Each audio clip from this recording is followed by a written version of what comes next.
What is going on, Philly fans? Welcome into the Philly Friday Frenzy here with Big Al on the It's a Wrap Sports Network. And we got to do a little talking. We have to have a conversation here, Philly. I'm confused. Maybe we all can help each other out tonight. Kind of settle the conversation, whatever you want to call it. But we have to talk about things, and we're going to talk. It's going to be very Phillies and Eagles centric. We'll touch on some of the other stuff. But are we Philly fans, not Phillies, but Philly, Eagles, Phillies, whatever? Are we like the bad girlfriend or boyfriend in the relationship? Like, I want to know that. Like, are we? This is like a lot of been going on, a lot of drama. It's just so drama driven, and obviously, hence why the big names. And Adam, happy Friday to you as well, my brother. A lot of drama has been going on between the Eagles with Jeff Stoutland, with the whole offensive coaching staff turnover. Will Lane Johnson come back? Will Lane and Dickerson come back? What's the future going to hold? Is A.J. Brown going to be here? The Phillies, Nick Castellanos. Is the Phillies' fault? Is it Castellanos' fault? Is it Topper's fault? And now Rhys Hoskins' name is coming back into it. And this is what I mean by are we the problem here? And not to say we're a problem, because I guess, and I've said this before, when it comes to being one of the most passionate fan bases on planet Earth, so I guess it kind of has, you have to have your, good and your bad with it. But the Rhys Hoskins thing, how it has gone all over the place, it's mind-boggling. And what do I mean by that? So Devin Caney came out today and says, sources tell me Bryce Harper has been advocating for more right-handed power and someone who can give the Phillies more emotional edge / swagger. I'm told Harper suggests Dave Dombrowski look in a reunion with Rhys Hoskins, who remains a free agent. I'm told Hoskins is game. Of course Hoskins is game. He's unemployed. This is all transpired within the last week, I'm told. So I like Rhys Hoskins. Let me just start that, number one. I like Rhys Hoskins. Really, I liked him. I liked the energy he had as a human being. But as a player, he was frustrating beyond all belief at times. He could knock the cover off a ball. He could do it back to back to back at times. But then it is colder than the other side of the pillow with him. His on versus off is it's drastic. It's drastic. And we all knew that. We all knew that going into that with him. Like that was, I think I used the term, and I've heard a lot of other people say at the time, I'm tired of the Rhys Hoskins experiment. It's not working out. He's a good player, but he's not a great player. He's defensively a liability. So we don't have a spot for him in DH. And even at DH, he ain't that good. But now we want him back. And I see people all over Twitter crucifying me a little bit, as well as but I will do anything to get Rhys Hoskins back in a Phillies uniform. Why? When he was probably the same people when he was here wanted him gone because they were tired of his stuff. They're tired of the way streakiness, tired of him not being really good defensively. What does Rhys Hoskins bring? Let's just go through the numbers first, go through what we lived through with him already, and we got to stop. We're like those boyfriends or girlfriends when we're in a relationship. We don't respect the person when they're here, or we see the problems, and then we want them gone, and we finally break up with them, and then a year or two later, we're sitting there pining after them. The Wolverine meme where he's holding the picture frame, right? Like, it's bad. And it's exhausting. Like, I don't get it. Adam saying, I saw Harper wanted Rhys Hoskins back, but Dombrowski said he wasn't a fit for the team. I have to agree with Dombrowski in this one. Where does Rhys Hoskins fit? And then I hear people saying, Bryce Harper chased Rhys Hoskins out of here. Now he wants him back? Rhys Hoskins chased Rhys Hoskins out of this organization. Where could he play? He can't play the outfield. I know Harper had to play up first base, but okay. You want to use that as an example? Fine, we'll talk about that. He's a much better defensive first baseman than Rhys Hoskins ever was. How many times did we lose a game because of Rhys Hoskins blooping the ball, kicking it? He was probably worse than Casty from a streaky standpoint. Adam, we got one guy out here who was very streaky. Now, part of it was his emotional disorder in my eyes. And that's the other thing we're going to talk about, too. Okay, we're going to get into that, too, the Nick Castellanos thing. And not about him leaving or being a Padre and all that stuff. But there's a part of this conversation that leads into that. But he's probably streakier than Castellanos was with us. He wasn't as much of a locker room distraction, but much from a X's and O's and a baseball standpoint, much streakier. But what I want to know, why are we romanticizing about having Rhys Hoskins back? And where does he fit? Because obviously Bryce isn't going back to right field. Garcia's there. And we don't have a DH spot because Kyle Schwarber's there. And you just signed him to $150 million. So where does Rhys Hoskins fit in here? A bench player? For a streaky guy who's not known for being a off-the-bench player? Let's just look at his numbers since he left the Phillies. He's played 2 years in Milwaukee. He signed a 2-year, $34 million contract when he left here, right? And they just paid him $4 million to get out of town.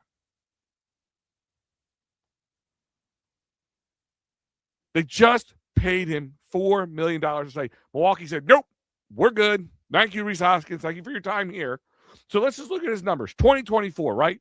131 games, 214 batting average, 26 home runs, 82 RBIs, a 7.22 OPS. He tied a franchise record with 3 grand slams and had a career-high 14-game hitting streak. Okay, not so bad, not so great. Nothing to write home about. 2025, he got injured, so he missed like 2 months, I think it was. We'll look at that. 90 games, a 237 batting average, only 12 home runs, but you subtract that out, it probably balances out a little bit. 43 RBIs, that's in half, almost. He only missed 2 months. And a 748 OPS. Missed 2 months due to a thumb injury and lost his starting position to Andrew Vaughn. So, why do we want him back? He does not fit anywhere. And I see the answer in the comments. And I'm not bashing on you, Adam, here, but I still loving watching the bat flip after the home run against Strider. Yes, that's what they're in love with.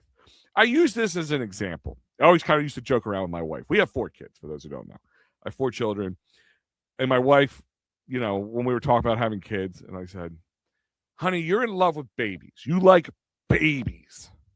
When they're tiny little things and they're cute in this short little moment in time in their life. But when they grow up and you forget that they turn into children. Everybody loves the bat flip. Do you remember what led up to the bat flip? Why we got so electric about the bat flip? Because he was cold as ice. We were asking for his job during that 2022 run. Right? But then he got really hot. But then he got really cold again. He followed his normal suit. It's just like when Nick Castellanos made a big play out in right field. Why do we get excited? Because any good right fielder can do it. Because Nick Castellanos did it. It was fun, and it was a little of a juggling job, but whatever. Literally nowhere for Rhys Hoskins to play here. Elephant in the room. What's going on, buddy? By the way, good to see you. Yeah, where do we put him? Where do we want to put a guy for over the last 2 years has a 223 batting average? He's a defensive liability wherever you put him. So he can't, I don't see him coming off the bench being any better for him. Where does Rhys Hoskins want? No, duh, he wants to come back. He wants to try to refine that electric that he had too. But overall, I like Rhys Hoskins, but I'm not blinded about Rhys Hoskins. It was a struggle bus with him a lot of times. And I know his wife bought fans beers and all that. That was cool. That's why I like him. He was definitely a Philly guy from a personality standpoint. But there's nowhere to put him. And you want to bring back a guy who was not, they'd rather sign 18 instead of $18 million, which it's a lot, but not a lot for a good player this day and age. So here's $4 million. Here's your papers. See you later, Rhys Hoskins. You want to bring him back for a league minimum and put him on the bench? Sure. I don't know how that helps anybody. When you're looking for a guy who has pop in his bat, he's right-handed, and he can have pop occasionally, but he'll be like popcorn where there's nothing but kernels and a handful of popcorn floating around. Not a lot. Ian's saying maybe third base. I'm sorry, but I'd rather have Alec Bohm. I would rather have Alec Bohm. Alec Bohm knows how to play third base defensively a lot better, and he can hit better than Rhys Hoskins. Why in the hell would I want to put him out there? And I've, for whatever reason, if we trade Alec Bohm, I'd rather see Otto Kemp or Mundo Sosa playing full-time and keep the seat warm for Ada Miller. Like, honestly, that's what I would rather see. Why would I want to add another layer to the third base when that's not where we're struggling right now? As long as you don't put him in the 5-hole or 4-hole. Good evening, Robert. What is going on, buddy? We don't want Hoskins back. We don't. Me and you don't. Maybe some other guys here don't. I don't know. But according to social media, I would do anything to have Rhys Hoskins back in a Phillies uniform. We are the worst relationship for people and athletes. Like I'm saying, I'm using that maybe coming a week off of Valentine's Day. We all have had bad relationships, or call them toxic relationships. We've had them. Where it wasn't good. There was nothing good that was coming out of this. It wasn't going to end well. But we all were over Rhys Hoskins. Nobody was really blinking an eye when he was leaving to go to Milwaukee, right? No. But now Milwaukee dumped him. And we want him? Why? It's not like Milwaukee dumped him because he was hitting too many home runs or hitting with too many men in scoring position. They dumped him because he's not worth it. He's a liability defensively, and he's an okay Major League Baseball player at best. Where does he fit? That's the problem I'm saying. And then the Nick Castellanos, we're going to talk about that a little bit. What I'm going to talk about is not about Nick Castellanos, not about if he was a cancer, if it was his problem, or Rob Thompson, a Phillies organization handling wrong. There's all things can be true in that factor. But I have seen more people putting videos up there of the minute pieces of him playing first base. And oh my God, he dove and got the ball, and he caught it, and he threw it to the guy at first base, and he got out, and we're so, look how he's doing really good. No, he made one play in spring training at first base, and we're all stroking him. We're all upset and sitting there crying, maybe we should have got rid of him. Yes, he didn't want to be here. He was a problem. It was for the best. Sometimes you just need to go. You know, and I'm glad he's having a good time. I'm glad San Diego's having a good time, but everybody's out there sharing it. All these Philadelphia ones, Philadelphia people are like, oh, well, he's doing pretty good.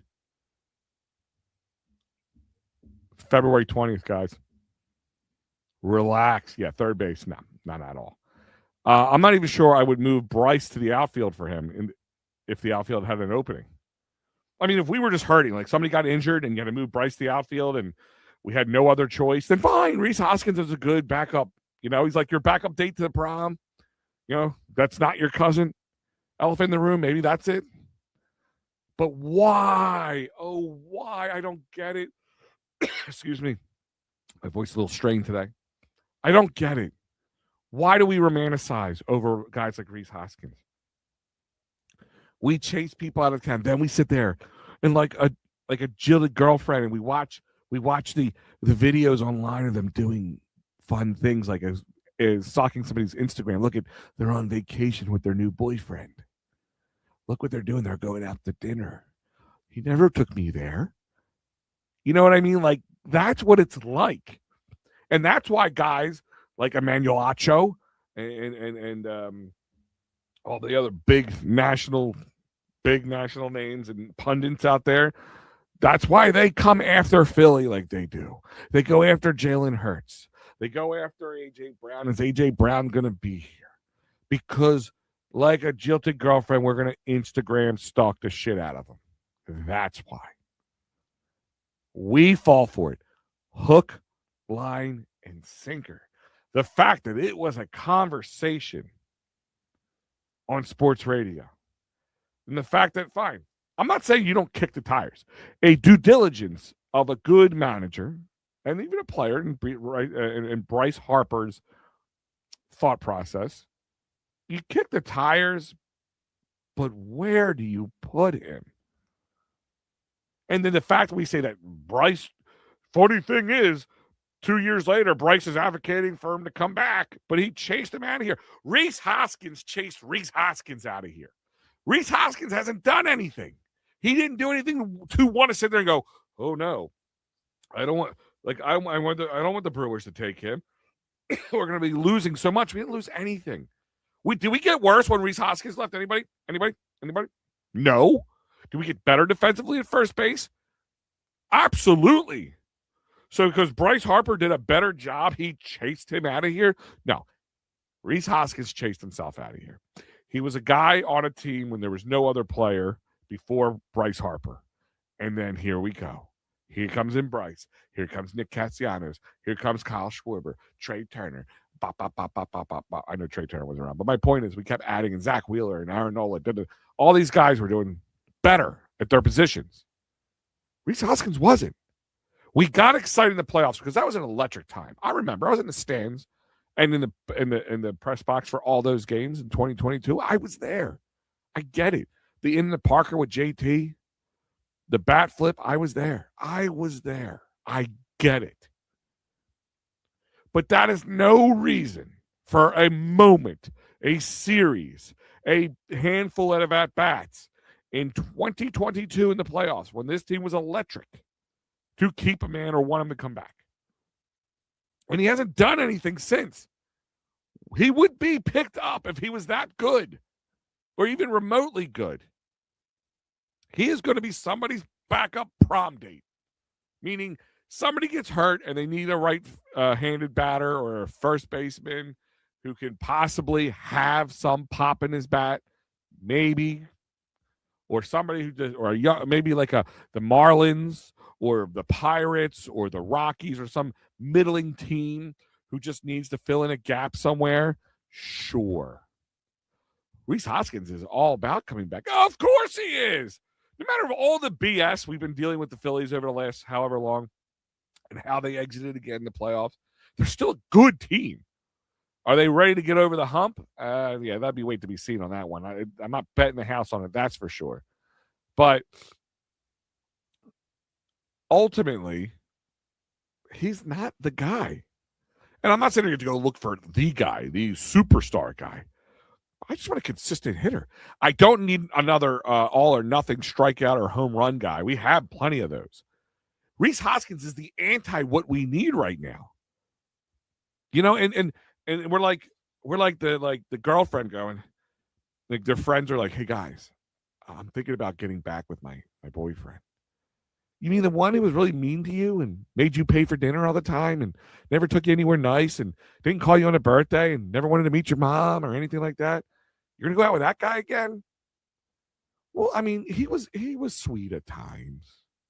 He wasn't as bad as you guys say he was. Where do you put him? How does that work out? Why do we romanticize over somebody like Reese Hoskins? Again, nothing personal. We need a guy who's going to come out and put bat to ball and spray it around the field. I don't need a guy who can only reach it over the wall or nothing at all. We got that. We need pray and spray guys. That's what we need. Guys who swing and put the ball into play. He is the opposite of what we need. We need stability. We don't need that one guy that we had a good couple weeks with and things were really great and then it was cold. that's what the problem is. Like, I don't get it. I sit here and I research these shows, and all that research does is make me angry, just annoyed beyond all belief. You're saying keep Bohm, Rob. Are you saying keep Bohm like past this year, or just Bohm over Reese Hoskins at third base? That's what I want to know. Jose, what's up, buddy? Hoskins is probably going to end up playing in Japan, possibly. For guys who like him go, who need a resurgence, when other Major League Baseball teams aren't picking him up.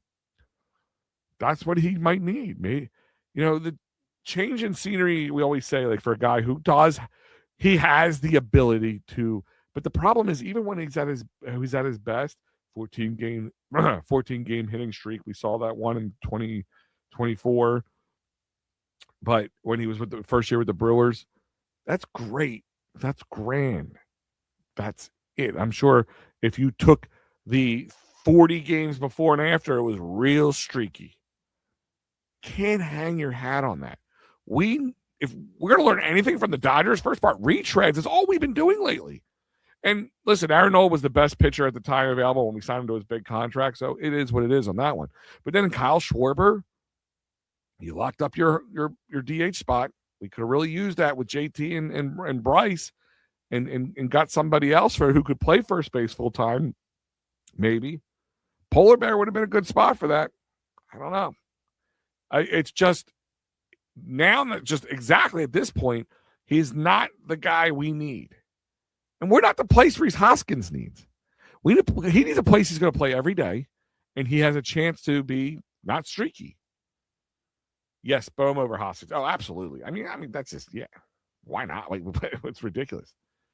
Nina, what's going on, Nina? Matt said you were doing a show in a hot tub tonight. I wish. That'd be awesome. That's not a bad idea. Just gotta get myself a hot tub. I'd be like, go borrow a friend's or something. Go in a hot tub there. Be a little hard to like. I think like a wireless mic on my ears, Nina. For that one, because you don't want like too many electronic components around hot heat and hot water. It's not good. Maybe this is Matt romanticizing about me in a hot tub, which now I'm really nervous because nobody, even I, don't want to see me in a hot tub. But I don't get it. The retweets of, ooh, look at Nick Castellanos out there making one play at first base on the 20th of February. Cool. It's just like, look at Aiden Miller hit one ball out to like way in outfield, huge home run on BP in February 18th. Like, pump the brakes. Now, listen, that kind of stuff gets me ready for baseball, get that warm, tingly feeling. Like, that's what I love about, spring training. I get that, even though I'm stuck in cold and we have a pending nor'easter coming this weekend. That's what it is, but I can still get that warm feeling. It could be 10 inches of snow outside, and I can have the Phillies on in Clearwater on Sunday. That's awesome. That's exciting. And that's fine with that if that's what the Bryce Harper BP videos get you. It gets you excited. That's okay. That's fine. But it shouldn't be the reason you re-sign somebody. And if Bryce is sitting there getting re-signed, talk about a retread. Do you know what that looks like to me? And I'm not saying Bryce is doing this, but do you know what it just smells like to me? It's like a garage band trying to find a new bassist or a lead singer or drummer or something, or whatever, and they don't want to get anybody that's too good. They want to get somebody who's actually a little less than good, so it doesn't make the rest of them look bad. You know what I mean? It's when you're a 7 and you want to stand next to a 5, so you look like an 8 or a 9. That's what that sounds like to me. And I'm not trying to be a jerk, but it really is, because Reese Hoskins isn't good. He's just not good right now. And he hasn't been good in a while. So the fact that we're romanticizing, that's the same video that Adam mentioned in his comment. It's that bat flip.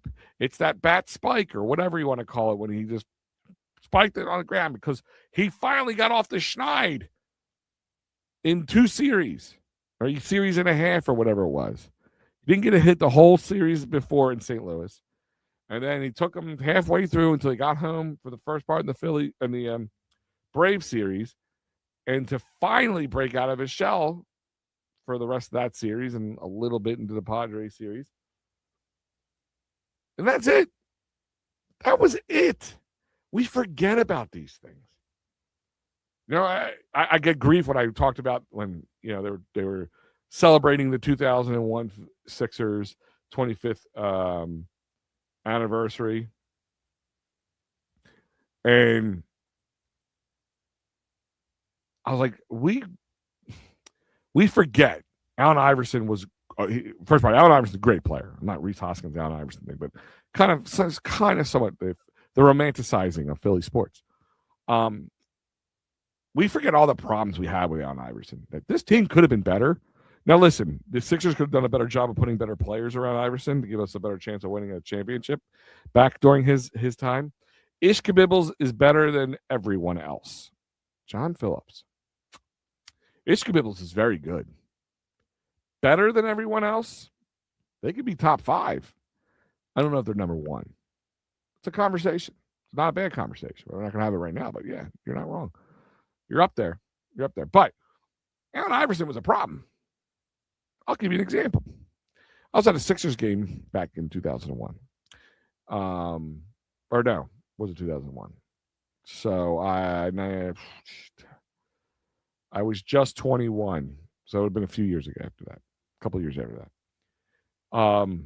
I went to Atlantic City. We left the Sixers game a little early because they were getting just doors blown off them. And I got down to Atlantic City, and there's Allen Iverson getting out like minutes after I got there.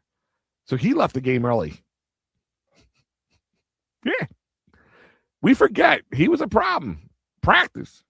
Not practice, I'm sorry. Yeah, practice. Yeah, practice. I mean, like that's my thing is like if he was smarter and not egotistical as Ian's pointing out, this could have been a different situation.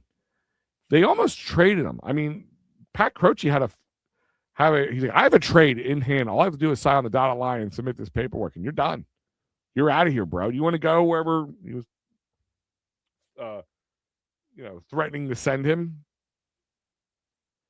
I mean, he's still one of the greats. Don't get me wrong, and he could have been better if it wasn't for himself and all the money he spent, all the money his family spent. That's why he doesn't have a lot of money now. He should. Joe Hal, what is going on, my friend? But my point is, we romanticize as Philly sports fans. We remember the small iotas of things like, 2008 Phillies. There wasn't all sunshine and roses for them. Some of our good pitching, Myers was sent down to the minors in like late June, early July.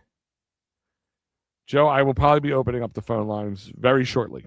So for anybody who wants to join in, I'll give you the brief of my brief. You don't have to use your camera. You can just use the audio.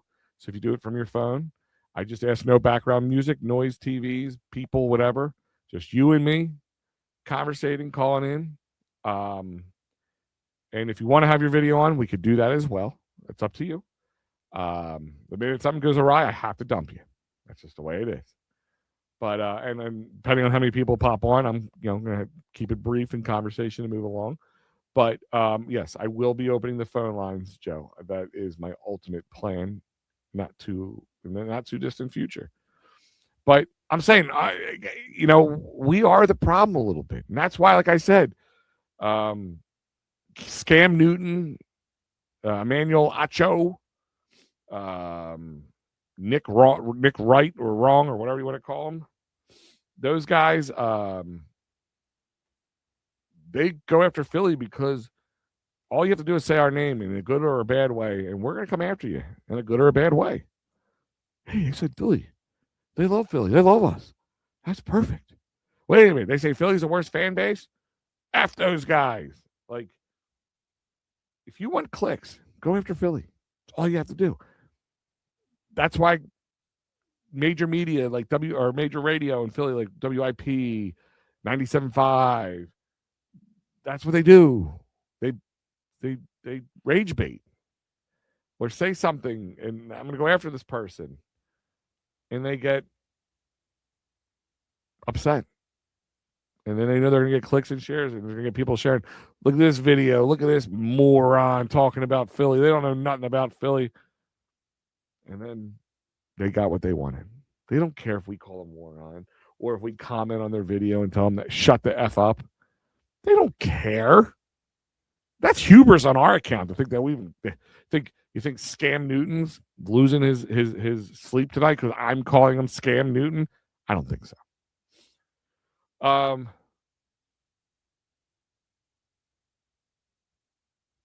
So I'm tired of hearing about Nick Castellanos. We got to move on. Stop sharing his videos. Stop caring about what he's doing. Stop paying attention to him.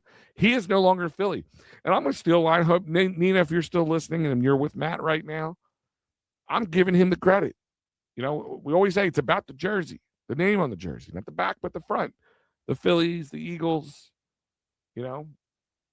I will back you up to a point, but when you're not doing well, I'll point it out. But you're out of here, bro. Good, bad, or indifferent. If I agree with it or disagree with it, you're out of here. Why in the hell do I care about what you're doing in the Padres? The Padres, it's the best thing.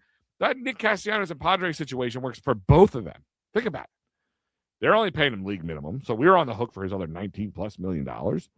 Maybe that change of scenery is good for him. A market where a bunch of dorks, 30 fans, who cares? I got more people in my chat than I got Padres fans. Total. We all remember that stupid video. We all make fun of it consistently. My God, that the news allowed them to do that. Like, wouldn't they say, "Can we see the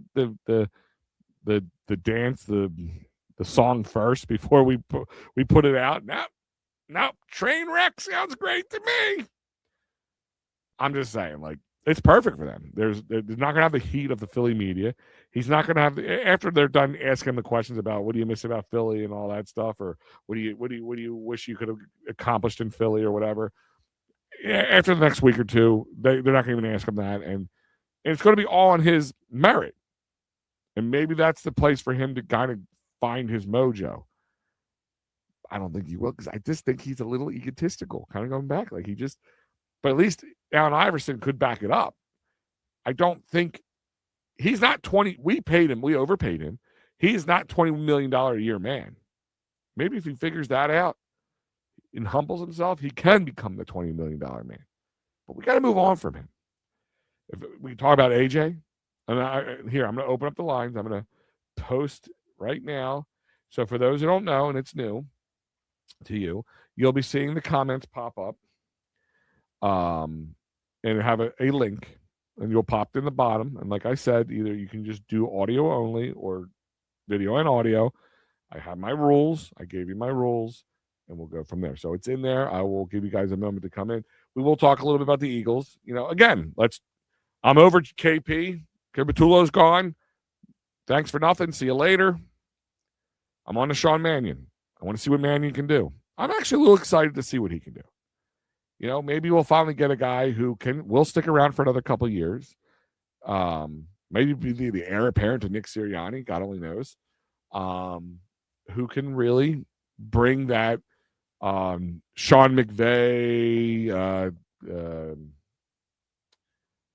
Matt LaFleur, Cliff Kingsbury type offense with a lot of motion and just misdirection that we've needed, and it will allow people to flourish like AJ Brown.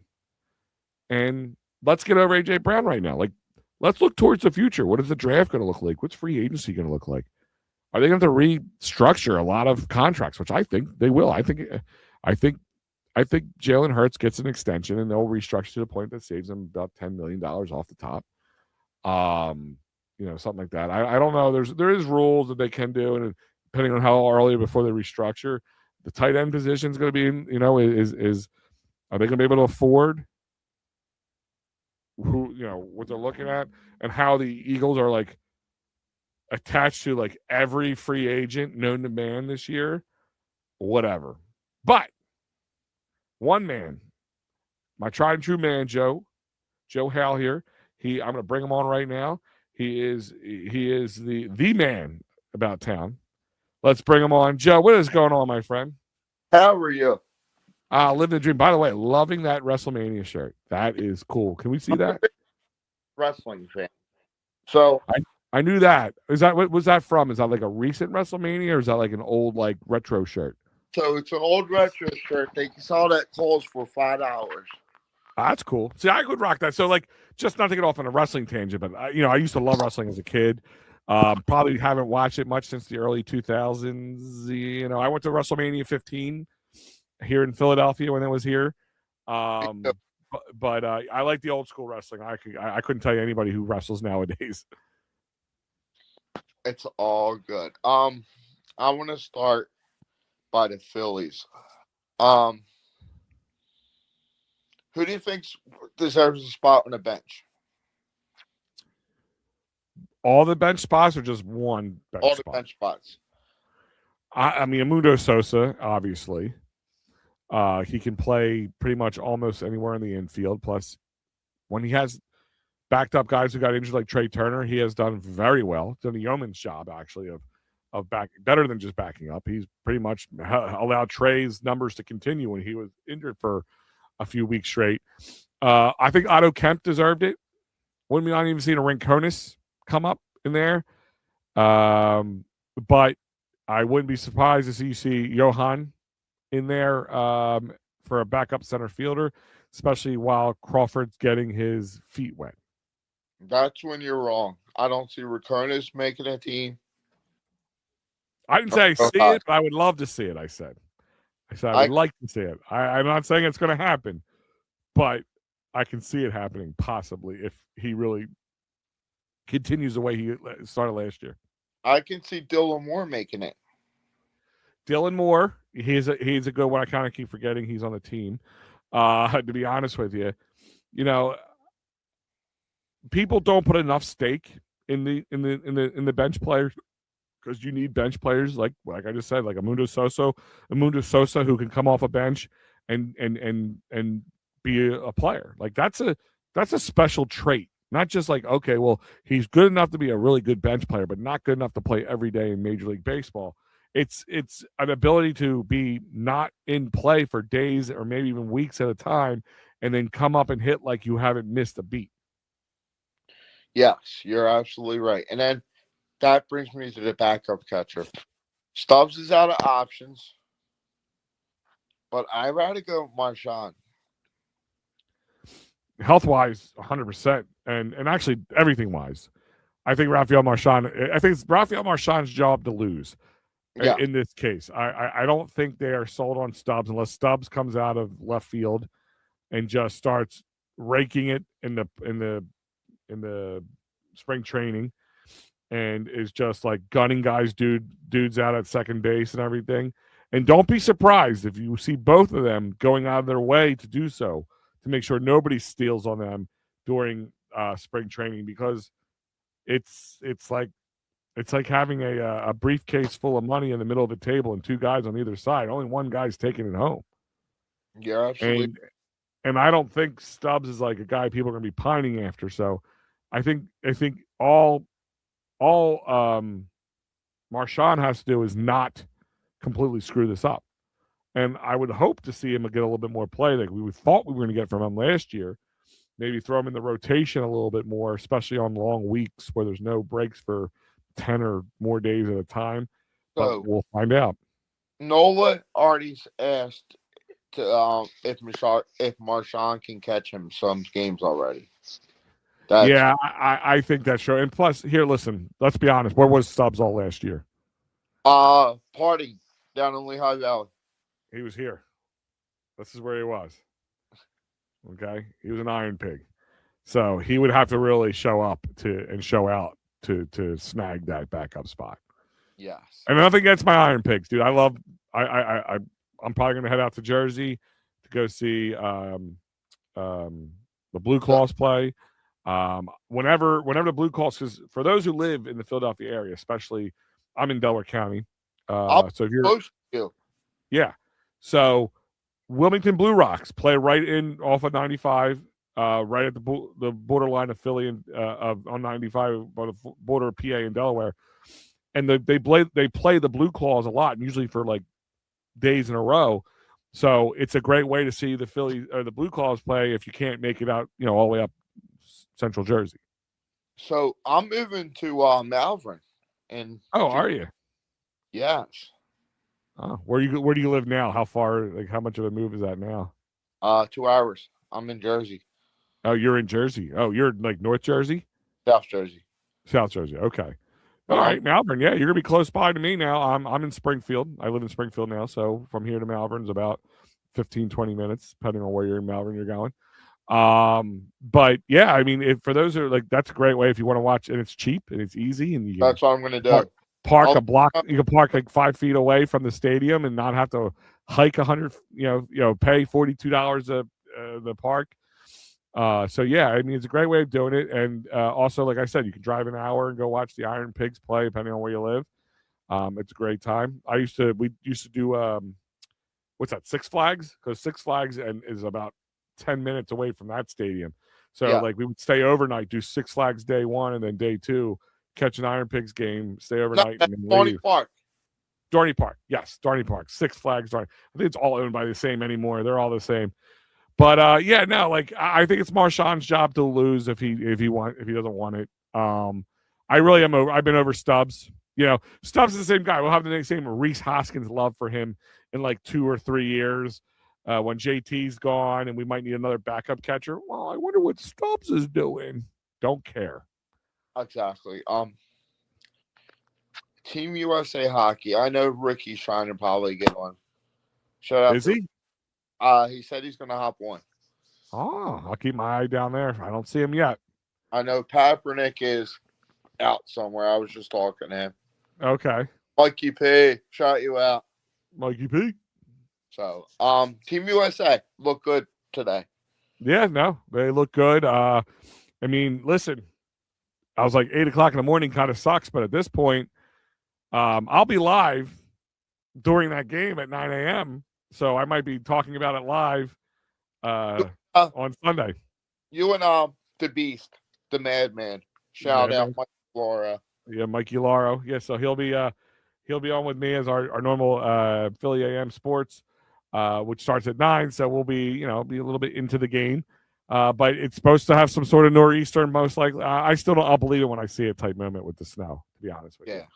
I'll believe it when I see it. I know you probably have other people. I'll let you go. All right, we're good. You're all right. You can keep going. Unless you had something else, unless you had nothing else to say. I do. All right, what you got? Eagles O-line coming back together. Yep. And I want Miguel Becton out from the Chargers to come home. Here's number one. Will he fit the new scheme? That's the number one question. Hell, will the guys we have fit the new scheme? I'm sure they can make those guys find something. When they're at their best, that's a damn good O-line right there. One of the best. Yes. When they're at their best and they're healthy. Mekhi Becton helped win a championship. The question is, did he lose a step? And is that why he's getting by the Chargers, or did they? I mean, they didn't pay him a lot. It's not like they were overpaying him. I think he was paid at least just right. But does he fit the scheme? Is he healthy? Is he ready to go? And I wouldn't be against it. It makes sense, Joe. It does make sense. So I don't see any real reason not to disagree with you because we need some stability on that right side of the line, especially now with Lane coming back and hopefully fully healthy. That's a big thing there. Rob's saying he's with me. We'll see. We'll believe it when we see it. Now, from projections I've seen from the snow, I've seen as high as 12 inches and 14 inches. But I think Jersey and Southern Delaware is getting hit the most. So you and Rob might be in for it a little bit harder than us Delco and Philly. I'm right over the Walt Whitman Bridge. All right. Well, you're right. You're right on the borderline then with us. Yeah. Joe. Okay. Yeah, but that's as of right now. So I mean, I've seen so many projections from ABC and NBC weather and yada yada yada. Listen, man. Last time we had a snowstorm and I was on the air. I was with Maddie B.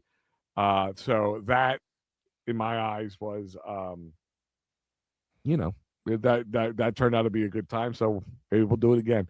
This gives me one less thing to do. I still have the snowblower out. It's ready to go. Hopefully it's not as icy, because the last time that was the problem with the last one. We had so much sleet on top of the snow. The snowblower had to work double. That's why I had a heart attack. I was in the hospital. I even called in on Matty B's show from the hospital. I remember.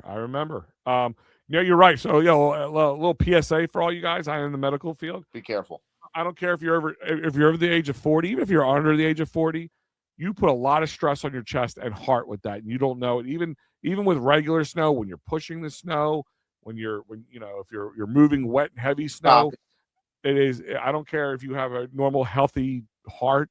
You can put a lot of stress on it. So be like super. Like if you have a snowblower, you have younger kids, or if you can afford to have somebody pay to do it, do it. It's worth it. Trust me, I found out. I've known a lot of people with your story, Joe. Whoop! Did I lose Joe? I might have lost Joe. You know what, Joe? So I'm gonna let you go anyway, Joe, because I do have somebody on the other line here. So, guys, that is Joe Hale, the man, Joe Hale. But a good friend of mine. I've now been podcasting in some way, one way or the other, for a while now. I mean, 2010, 12, something like that. So, 15, 16 years, somewhere in that range. This guy's been following me ever since. From my Delco radio shows to my Philly sports shows. He's always been a great guy, a big supporter of mine, and a good friend as well. My man, Ian. What is going on, Ian? Al, I don't hear you, brother. You don't hear me? Your mic's not working. Hold on. I'm not hearing you. Let me see. It's coming up. It's registering. Anybody else out there not hearing you? I'm still reading you off your lips. So, what I was going to hit at the part was with the Eagles, who's the biggest guy do you want to see take off for this year? Because for me, I keep hearing Kyle Pitts' name. I'm seeing it as a possible substitute. I don't think he'll be worth the money. That he's going to. Hold on. Let me try coming back in, because for some reason I'm not picking you up on my side. Yeah, go ahead. I'm going to remove you from the thing, and then I'll answer your question. Kyle Pitts, we need a blocking tight end, especially with what I think Mannion's going to look like. Or Mannion's team's going to look like, I should say. But Kyle Pitts is a very good offensive wide receiver, or offensive. All right, good. All right, so Lisa. All right, so I know it's not me. It's a very good offensive wide receiver, but he does not block. Kyle Pitts does not block, so I don't know if that would. Let me see. Ian's back. Let's give him a shot here. Okay, Ian, now I'm hearing you. I don't know. Okay. I think it was on my side of the mic. It must have been. Rob said he could hear me the whole time. So, answering your question is, I don't think Kyle Pitts is going to be worth the rub. And what I mean by that is, I don't think he's going to be worth the money that he's going to garner because of the last couple of years that he had. And he doesn't block. And that's a big, big problem, I think, for the Eagles, especially with the O-line situation. If we can't get a blocking tight end in here, or at least a guy can do a half-decent job, we're going to be in trouble.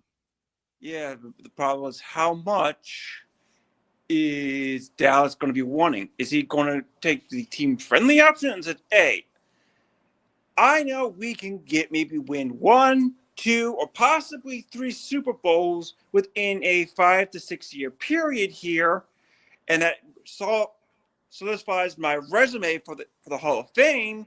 Or is he going to, most likely what's going to end up being his agent saying, hey, I want the max?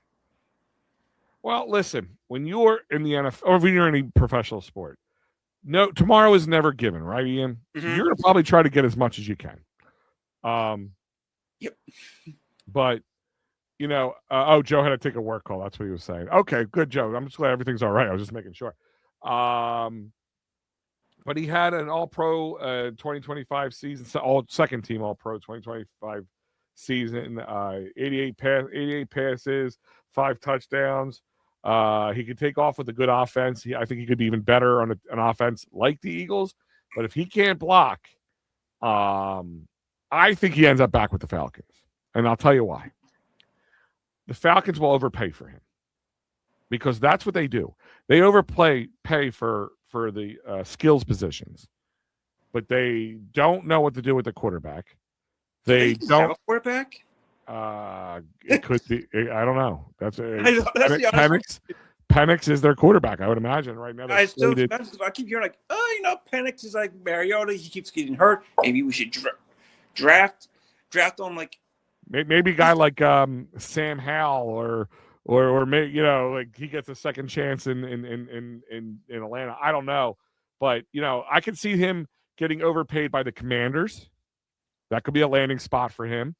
The Buccaneers love their skills players too. Baker Mayfield, I think, would do really well with a guy like Kyle Pitts, but I don't know if they would let him, go over to a division rival. But also, they don't have a choice. It depends on who's paying them more. Also, the problem with Tampa is that he'll be a primary target because I think Mike Evans might be hopping out. So that'll be and I'm going to, as consistent as Mike Evans is with getting 1,000+ yards every single year, I have to pass on him. I can't because he's injury prone, and he can become a bit of a diva. And I'm like, listen. I can deal with a wide receiver diva. That's part of the game. A good wide receiver is going to be a diva. Even not great wide receivers are divas. To be honest with you, Ian, we've seen plenty of guys who are kind of mediocre or maybe a little better who've been divas. That just kind of comes with the game, especially. I mean, when you're the guy who's catching the touchdown passes, getting 1,000, 1,200, 1,500 yards in the season, it's coming with you. It comes with the diva. That's why I keep saying Devontae Smith. If I could have a team full of Devontae Smiths, even at his stature, I know some people are like, "Oh, we need a bigger guy. We need a solid body guy." He plays like a bigger guy, and he's a team first. Yes, coach, do whatever I need to do. He's not going to complain when he doesn't get his touches. Like, you know what I mean? Like, he could probably go 3 games without getting a pass thrown to him, and you probably won't even hear him go boo. Yeah, I think we're still set also on wide receiver because I think Johnny Wilson's going to have another good, hopefully, knock on wood, since he came back from that season off that injury, he's still going to show his words. What he was showing us last year in the preseason. Like, he was showing us, like, really consistency, even in that god-awful Kevin Platua offense. He was shining. Mm-hmm. So I think there's going to be a massive growth here for someone who can actually be capable of it, like with being an offensive coordinator with McManaman. Everyone's saying like, hey, he's really, really good. He could stay for the next 2 to 3 years, which is good for us because we got to now focus on our defensive head coach replacement. Mm-hmm. Well, at least you have the year to figure that out, and I have a feeling it's going to be Clint Hurt or something like that for a defensive coach in the next year, but. Wide receiver Mike Evans, in the sense, I think I see a guy like, listen, he's going to be 33, right? So he's definitely on the older end. So I see a team like the Patriots again. Why do I see the Patriots? They got the money. They got a quarterback who they really believe in, who needs a little redemption now after that Super Bowl kind of clunker. The Bills. Because remember, Bills are also in win now mode. And you're probably not wrong. Now, the question is, I know they saved some money. I think they restructured Josh Allen's contract a little bit. But what Mike Evans is going to command, if you're giving him a short contract, it's going to be a lot of money for a 33-year-old. So I could see that, even maybe a Seahawks, but or back to the Bucks. I mean, I could see like those 3 possibilities, falling into that category. Yeah, that's another thing I'm seeing. But almost looking on the defense side, who can we get? I know Max Crosby's getting talked about. I would be down for it, but I also got to think about Jalen Carter. He's got the extension this year. First thing if I'm Howard is get his contract reset. No, not Jalen Carter. Jordan Davis. Jordan Davis has his 5th-year option, but that's the first thing I'm focused on because he's still showing that massive amount of improvement. So I want to get him side. And I get Jalen Carter side. Because those are the 2 guys I need to get re-signed first. That's what I'm focusing on. So I listen. I got a lot of flack online because I was throwing ideas around, and I said, and I said something to somebody earlier, either today or the other day. You got two guys you drafted a year apart in Davis and Carter, right?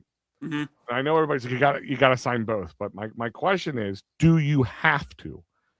Is there anything here? Hear me out on this. Is there anything wrong?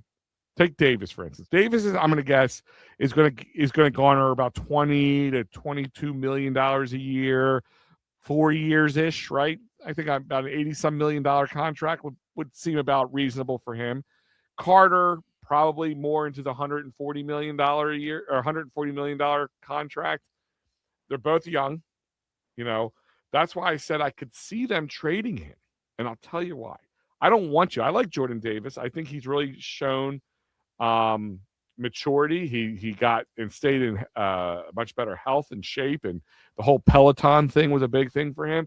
I would love to see him stay an Eagle, but you have to sign one of them. Most likely it's going to be Jalen Carter, correct? If you had to pick between the two. Yeah. The question is, likely. how much is that guarantee, though? How much is that? No one knows how. Is it going to be like 70% guarantee, 80% guarantee, 60% guarantee? I would imagine he's going to be in this 70% guaranteed realm. Yeah. If it's 150 million, he's probably going to, or 140 million. I'm going to say about 90 million to 100 million guaranteed. It would be a reasonable, conversation for him. But if they sign Carter, can they sign Jordan Davis? Because that's 20 million plus whatever 30 million. It's $50 million locked up between two guys, right?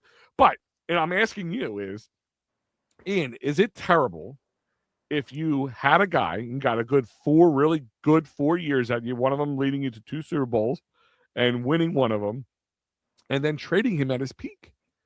Because if Micah Parsons, in my eyes, can get you 2 firsts and a good player, is it hard to believe that Jordan Davis could do the same thing? I could see possibly 2, maybe 2 as a conditional third first-round picks, or yet with the player. I don't think you'll get the conditional. 3. I said conditional. Yeah, I don't think it's 3. I think you get 2 and either a good player or a 4th or 5th round pick after your 2 firsts. I don't think you're going to get 3 first or first and a second. I think that's going to be that would be a hard sell for Jordan, for anybody, to be honest with you. You would have to be a quarterback, I think, to get that. That's what I'm hearing what the Raiders are trying to get out of Crosby. Like, they want 2 firsts and a second. Well, they have nothing to lose. They got nothing to lose. And that's which got me a little heat on Twitter. I don't know if you saw my tweet. I said about a week ago. It was right after last Sunday's show with Mike. Mm-hmm. And I said on the show, if you wanted to get Crosby, and instead of having to give up a bunch of first-round picks, you give up this year's first-round pick, Jordan Davis, for Crosby. Because you're going to get a huge defensive monster. You're going to lose with Jordan, but you have other places that can fill in for him, and you're only taking a first-round pick instead of 2 or 3, which you don't want to give up because you need to get younger and more cost-effective, right? So but I'm saying generally, not just Jordan Davis, but if you have a lot of guys to sign, and you can only sign 1 or 2 of them, but you have top-tier talent, is it terrible that you get 4 good years out of a player and then trade them at their peak and get 2 first-round picks in a player, or a really good player and a first-round pick or something out of the deal? The trick's devil advocate is, what pick is that going to be? Is it going to be like a top 10 pick? Is it going to be like a mid to lower round pick, like a playoff pick, basically? Well, let me ask you a question. Anywhere in the top, if you get 2, anywhere in the first 30 picks, mm-hmm. right, plus a player or a 3rd or 4th round pick, you don't think we could turn that into something? We can, and you could take 2 first-round picks and move up if you really wanted to go get some top-tier player with that. Yeah, and that's always tricky with the players as well. The question is dead cap as well, because I'm trying to see what other teams are going to go after him. Because you could go with, at this point, the St. Louis Bears, because I've been now hearing they're going to make a pitch to offer the Bears like a new stadium and everything. So that I'm going to find hilarious. Mm-hmm. That I'll throw in a guy, offensive guard. You know what? I gotta say it. Bring back the Delconian with Jonah Jackson. That because with the O line still scares me. I could take that and a couple first round picks for Jordan Davis. Because no matter what, you still have to win the both sides of the ball. And I don't know what we're gonna get with Tyler Steen because he wasn't producing. And now Landon Dickerson's going, you know what? I just might just call it quits right now. So well, listen, you have them back, and you got to hope that they get enough time to lick their wounds, and you get a year to figure it out. I think it's going to be. Here's the problem: if you're going to replace them, you can't really replace. It's hard to replace Landon Dickerson and Lane Johnson to begin with, but to replace them and let their guys sit for a year is even harder because that's 1 year off of your 5-year, your first round pick. You know what I mean? Yeah. Or 4 year, one off the 4 years of your second round pick.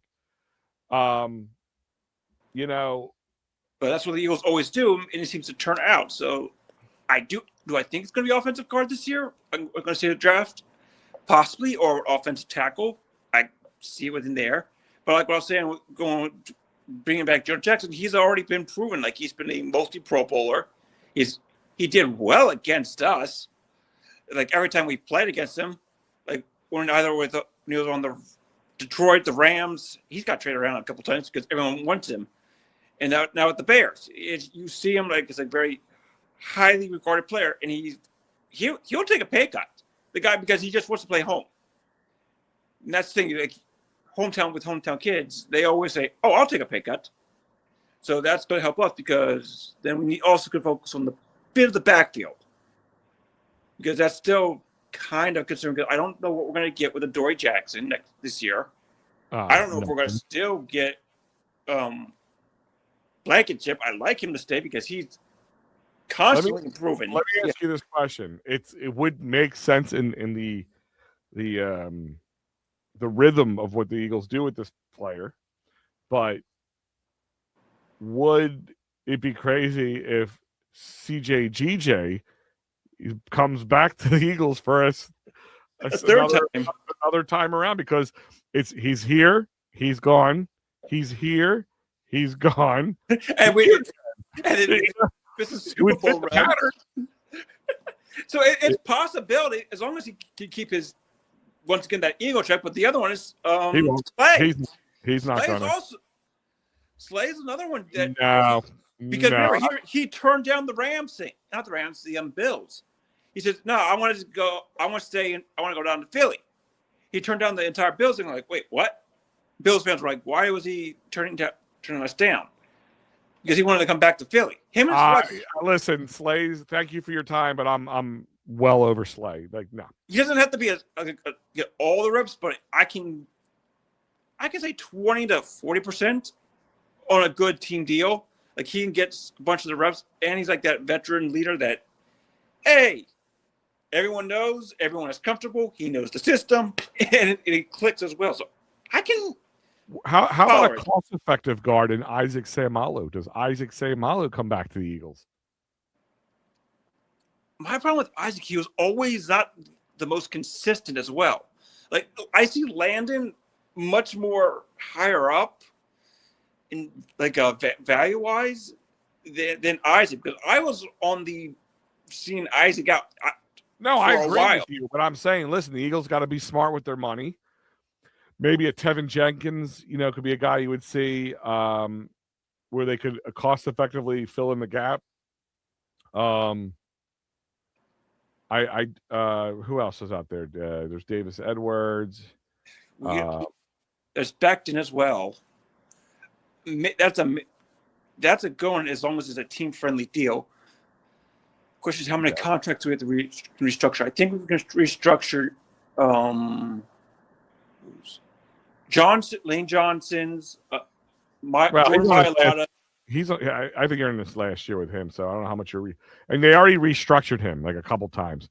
So Lane might not be able to be restructured at this point. Then it has to be Jordan Mailata. I think there's a bunch of guys who would restructure to bring him back as well. But like you said, there's also. I wonder now. This would be expensive, but Tyler Linderbaum could be a good O-line, but he's going to carry a big fee with him. And if you know that this is Landon's last year, he could play center. He could play guard probably as well, just as well. Do you need to wear, like, our depth is an issue. Like, he's probably going to be the most highest paid free agent O-line. If he's going to be going strictly on pay, then I think New England is going to snag him or the Seahawks, because watching that Super Bowl, like, no one really had a dominant O-line presence. It was just, especially for New England, like, this is like not like the most boring game I've seen compared to last year's, where I was enjoying every second of it, just out of pure domination, but everyone else was enjoying it because it was that game where the Chiefs needed their behinds whooped, and what was happening. This year's was not that case, so I think if they're going to go for a high price lineman, it's going to end up being New England or Seattle. So I think he doesn't get the qualification. Yeah. I guess. I mean, there's a lot of options out there. Hey, if Dallas Goedert doesn't come back, do we get another Kelsey? No, I'm just kidding. That was a joke. The one person who might push for it would ironically be Jason. Say, hey, do you want to come back over to the Eagles? Last thing I want is him. He's 37 years old. He don't block. No, thank you. All right. And you got to worry about the Swifties as well. Like, no, there's another reason not to want to. All right, Ian. You have a great one. I always appreciate it, my friend. All right. Catch you there, man. Take it easy. Ian Fitzmyer, my man. I think Eagles go draft someone in the second round. Well, yeah, who? Like, are you talking about a offensive lineman? Are you talking about a tight end? There's always that possibility. If they're trying to make a push this year, they're going to need to solidify things. And I just would love to know what Dallas Goedert's going to command, and can the Eagles even make that a possible option for him? I mean, he's making, I think, $6 million currently or something like that a year, however that works out, or $10 million. I don't know, but he's 31. So he's going to want to get about 4 or 5 years. And do they want to pay that? That's going to be a big question. You're saying offensive lineman in the second round? I wouldn't be surprised it's the first round, Joe, if they go for offensive lineman. They got to look at the safety and the secondary a little bit. I think if free agency, if they bring anybody back, Jalen Phillips is going to be the guy. They're going to make sure he gets back. There's a lot of moving and shaking that the Eagles are going to have to do in this offseason, which is going to make it interesting. It's going to make free agency interesting. I'm just kind of looking at their free agents now. I know Grant Calcaterra, goodbye. I'm over you, Grant Calcaterra.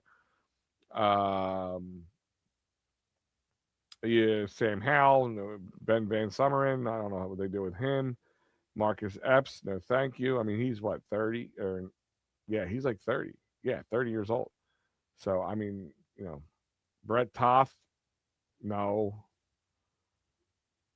Nakobe Dean. I don't know. It depends on what he's going to be trying to get in, not Lane Johnson, Fred Johnson.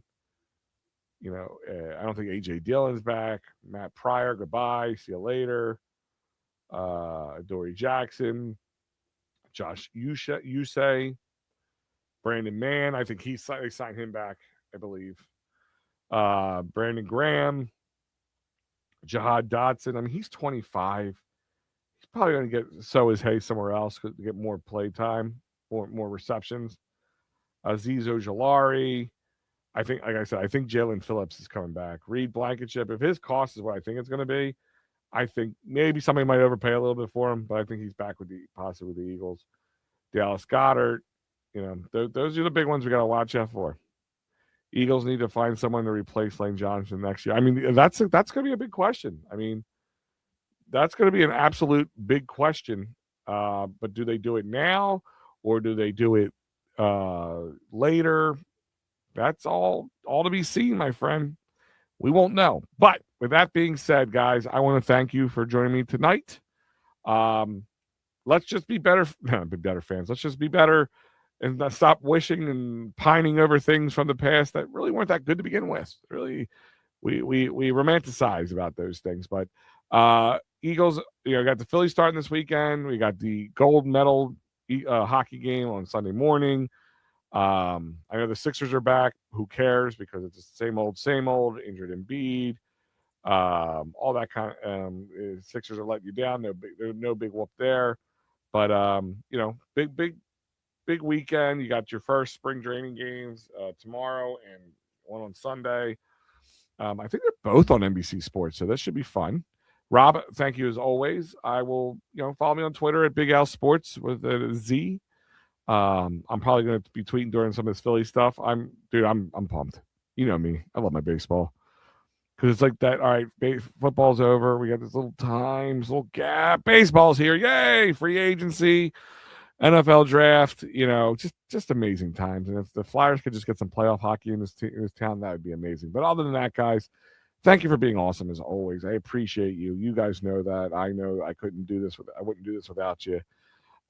Thank you to everybody. I will see you on Sunday at 9 a.m. with my boy Mike Laro for Philly AM Sports with Al and Mike. Don't forget the rest of the week. I think Matt said he is on tomorrow night or Sunday night, so that should be interesting. But I think his game got pushed because of the weather or whatever.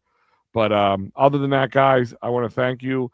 Take it easy, be safe, and like I said earlier, if you can have somebody else shovel your snow, especially if you're over the age of 40, please do so. Be careful out there.